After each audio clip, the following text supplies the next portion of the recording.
અને હવે આજના મુખ્ય એજન્ડાઓની વાત કરી લઈએ, એક બાદ એક તમામ ગતિવિધિઓની વાત આપણે કરીશું. તો હાલ પહેલો એજન્ડા એ આંગણવાડી બહેનોને લઈને સામે આવી રહ્યો છે, પરંતુ એ એજન્ડામાં સૌથી પહેલા વાત કરી લઈએ રામમય બનશે અમદાવાદ, કારણ કે ભવ્ય શોભાયાત્રા નીકળશે.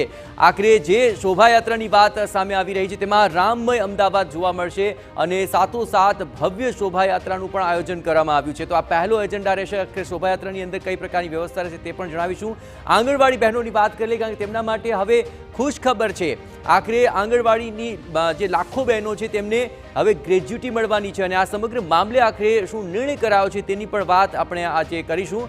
આજનો જે ત્રીજો એજન્ડા છે તે આપણી સમક્ષ રાખી રહ્યા છે. ત્રીજો એજન્ડા જે ઠંડીને લઈને છે કે ઠંડી વચ્ચે 2 દિવસ બાદ વરસાદ આવી શકે છે, એટલે કે માવઠું પડી શકે છે. આગામી દિવસોમાં ઠંડીમાં વધારો થઈ શકે છે. તેને લઈને હવામાન નિષ્ણાતો શું કહી રહ્યા છે તે પણ આપની સમક્ષ રાખીશું.